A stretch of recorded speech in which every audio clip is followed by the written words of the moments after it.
Bonjour à tous et bienvenue dans cette nouvelle vidéo. Je suis ravie de vous retrouver aujourd'hui afin de pouvoir voir ensemble comment pouvoir mettre en place le budget pour l'année 2023. Donc je vous ai déjà présenté dans une précédente vidéo le principe du système des enveloppes budgétaires, savoir comment il fallait s'y prendre, comment ça fonctionnait, comment il fallait s'organiser.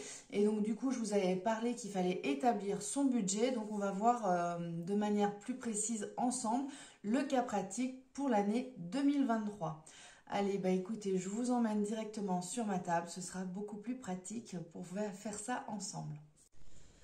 Alors du coup, pour établir le budget, j'ai établi donc ce document-ci, donc où j'ai répertorié les salaires et les revenus assimilés dans le premier tableau. Donc on peut mettre voilà tout ce qui va être entrée d'argent. Ça va être indiqué ici. Donc pour ma part, j'aurai le salaire. Je vais le remplir en même temps avec vous. Donc du coup, j'ai le salaire. J'ai à peu près... Alors j'arrondis, hein, pour les entrées d'argent, j'arrondis toujours en dessous, de manière à avoir de la marge. Hein. Donc j'ai à peu près 2400. Les prestations familiales, 140 €. La pension alimentaire, j'ai 400 € par mois. Donc ça me fait un total de 2940 €. Voilà, donc là j'ai les entrées d'argent. Ensuite, tout ce qui va être dépenses fixes, donc j'ai répertorié donc, le loyer ou le crédit, hein, selon si vous êtes locataire ou propriétaire. Donc là, je suis à 903 €. Je vais peut-être pas mettre voilà, tous les euros. L'électricité, donc je paye pour le moment 14 € par mois. Donc après, on verra en janvier si ça évolue ou pas en fonction des tarifs. Internet, je suis à 43 €. Et oui, je n'ai toujours pas fait, mais il faut vraiment absolument que j'appelle. Il faut que j'arrive à me caler dans la semaine pour appeler et diminuer la mensualité de mon abonnement Internet. La téléphonie, donc pour mon portable, je suis à 12 € par mois.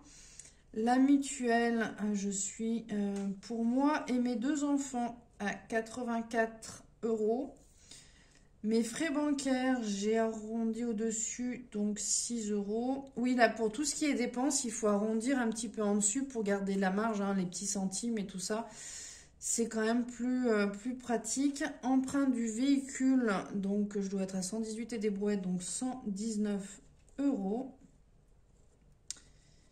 Et donc là, ça me fait un total de 1241 € de dépenses fixes tous les mois.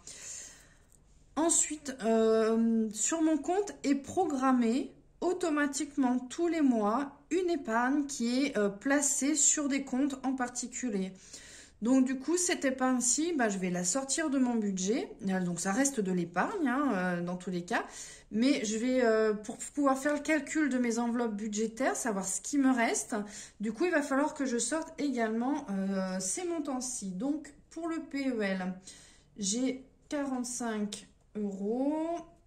Le PEA, je suis à 19 et des brouettes, on va dire 20 € parce que ça varie d'un mois à l'autre. L'assurance vie, je suis à 66,25 €. Prédicat aussi, une autre assurance, c'est à 1,2 €. Donc, grosso modo, je suis à 132,5 € dans tout ce qui va être épargne mensuelle.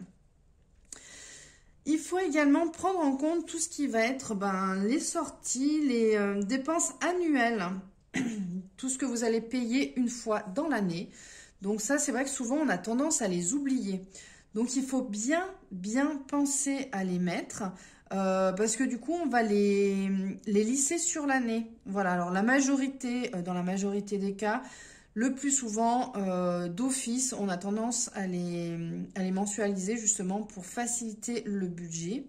Voilà, le prélèvement a lieu tous les mois pour payer, pour faire notre paiement habituel. Personnellement, moi, je ne l'ai pas mis en place. Tout simplement, c'est que du coup, ça me permet de mieux voir en fait le montant que je paye en fait. Et dans tous les cas, tous les mois, je mets de côté pour pouvoir payer voilà, l'assurance voiture, l'assurance maison, l'eau, parce que du coup, il y a une estimation qui est faite et puis il y a un premier paiement et après il y a une régularisation. Tout ce qui va être entretien du véhicule, c'est pareil.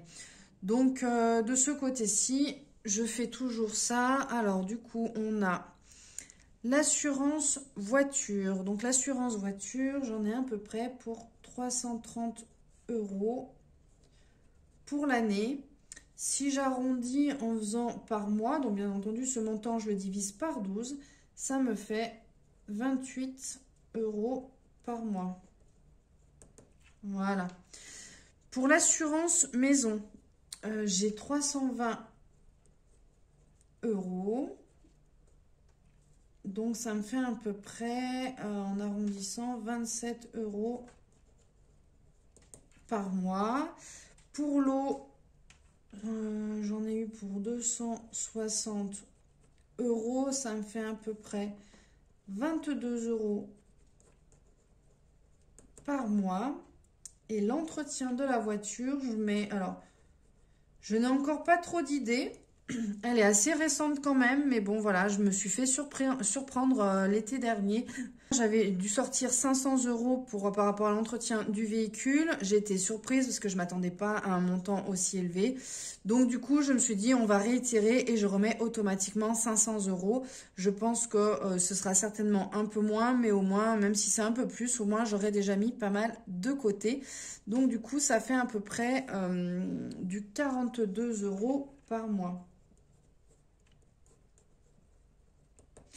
Donc oui, je vous disais, l'avantage de pouvoir avoir une vue d'ensemble sur l'assurance voiture, l'assurance maison, ça nous donne une idée de combien on paye à l'année.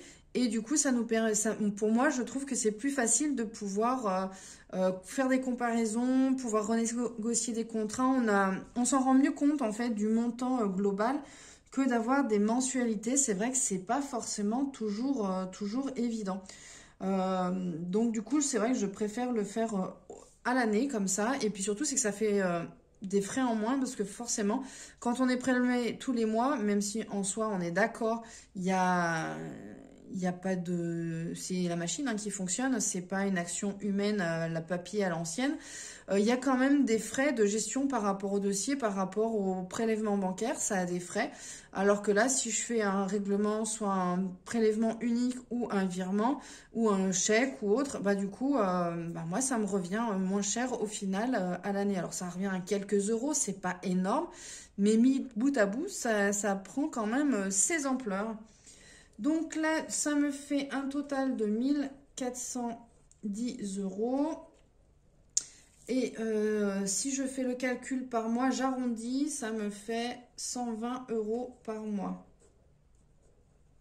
Voilà, tout ça, toutes les assurances, l'eau, l'entretien, ça me permet d'avoir... Donc, il faut que je mette 120 € par mois en moyenne, de manière à pouvoir avoir les montants de disponibles le jour où je dois payer la note. Voilà, tout simplement. Donc, faut pas hésiter. Là, c'est pareil pour tout ce qui va être dépenses fixes. Du coup, on a une vue d'ensemble et ça nous permet justement, comme là pour l'internet, tout à l'heure, je vous ai dit qu'il va falloir que je renégocie, que je revoie à la baisse parce que finalement, c'est très cher. Voilà, les frais bancaires, il faudra que je me penche dessus également. Bon, l'emprunt du véhicule, de toute façon, il se termine, je pense. Je ne sais pas si c'est en juin de cette année ou si c'est en juin 2024. Faudra que je revoie d'après mon contrat. Je l'avais pris parce qu'en fin de compte, ça me permettait d'avoir des garanties, notamment des panages. Voilà, ça me permettait de récupérer, quand j'ai acheté le véhicule, ça me permettait en fait d'avoir des panages à 50 km de chez moi. Voilà, j'avais pas mal d'avantages que je n'aurais pas forcément eu si je n'avais pas pris l'emprunt en plus. Alors que j'en avais pas forcément besoin, mais voilà, je l'ai pris uniquement pour ça à l'époque. Donc j'avais des soucis de santé plus importants et voilà, c'était pour m'acheter en fait la tranquillité d'esprit que j'ai pris l'emprunt et que j'ai décidé de la garder et de l'honorer jusqu'à la fin.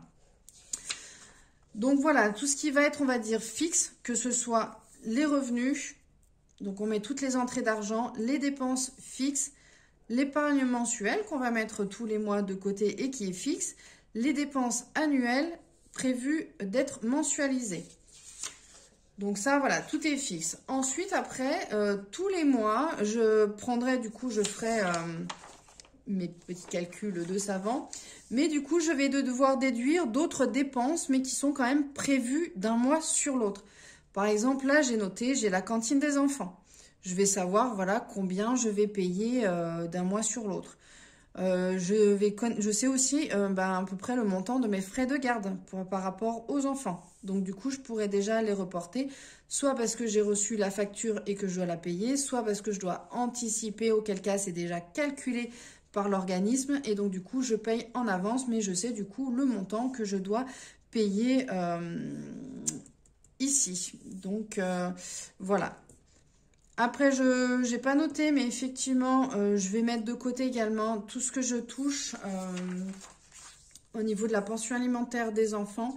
Je vais quand même leur reverser une partie, donc du coup, voire dans certains cas la totalité, de manière à pouvoir mettre de l'argent de côté, à épargner au besoin s'il y a vraiment un imprévu un jour, ou tout simplement ce sera de l'argent qui sera mis de côté pour plus tard et qui leur permettront de bien démarrer dans la vie, et donc du coup ça leur permet justement d'avoir déjà un premier pécule et qu'ils puissent l'utiliser à bon escient, hein, soit pour acheter leur première voiture, soit pour un investissement, pour un achat immobilier ou autre. Après ça, on verra le moment voulu, mais voilà, ce sera mis de côté. Du coup, pour savoir notre enveloppe budgétaire, bien entendu, donc on va mettre les salaires et les revenus assimilés, ce qu'on a calculé donc sur la page derrière, les différents tableaux. À ça, on va venir déduire les dépenses fixes, tout ce qui est EDF, tout ce qui est loyer, tout ce qui va être les abonnements, téléphonie, la box, voilà. Tout ce qui va être les épargnes mensuelles éventuelles qui sont prélevées d'office, qui sont bloquées, mis de côté. On va venir déduire les dépenses annuelles donc qui ont été mensualisées. Voilà, puisque ça va être mis dans une enveloppe budgétaire, donc virtuelle pour moi. Et ensuite, il va y avoir toutes les dépenses prévues d'un mois sur l'autre. Donc voilà, c'est prévu d'un mois sur l'autre, mais c'est des montants qui vont changer. Parce que forcément, les fois où il y aura des vacances scolaires, il y aura un petit peu moins de frais. Les fois où il vont y avoir un mois plein, du coup, ce sera plus important. Et pendant l'été, il n'y aura plus rien du tout. Voilà, donc ça va vraiment varier d'un mois sur l'autre. Du coup, on va avoir, une fois qu'on a déduit tout ça, on va avoir donc du coup notre enveloppe budgétaire à répartir dans nos différentes catégories. Voilà, écoutez, je pense que j'ai fait de manière globale un résumé de mon budget pour l'année 2023. Pour la répartition, je vais faire ça dans une prochaine vidéo parce que du coup, ça va prendre un peu de temps et je vais éviter que la vidéo soit trop longue. Au moins, vous avez déjà compris ça. Vous pouvez de votre côté également déjà le mettre en place, le répartir, faire déjà tout ça, vos calculs, voir déjà ce qui vous reste à peu près. Dans le reste à vivre pour le répartir après dans vos prochaines enveloppes. Bien entendu, vous aurez fait également en parallèle regardez toutes les dépenses que vous avez faites sur les 3 derniers mois de manière à pouvoir faire une moyenne sur chaque catégorie que vous souhaitez épargner, disons pas épargner, mais où vous souhaitez répartir l'argent pour vos enveloppes budgétaires. Voilà, écoutez, je vous laisse sur ces bonnes paroles. Nous, on se retrouvera du coup dans la prochaine vidéo, je pense, pour mettre en place justement, faire le prévisionnel du mois de janvier et pour pouvoir remplir les enveloppes. Voilà, écoutez, j'espère que cette vidéo vous aura plu, aura été relativement claire. Si jamais il y a des soucis, n'hésitez pas à me le dire directement en commentaire. Je me ferai un plaisir de pouvoir vous répondre. Si ça nécessite une vidéo, je le dirai dans la prochaine vidéo si jamais il y a besoin de revenir sur certains points. Voilà, faut pas hésiter. Si vous aimez les vidéos, n'hésitez pas à la liker. N'hésitez pas à vous abonner également à ma chaîne si ce n'est pas encore déjà fait. Et puis moi, je vous dis à tout bientôt pour une prochaine vidéo. Ciao, bye bye!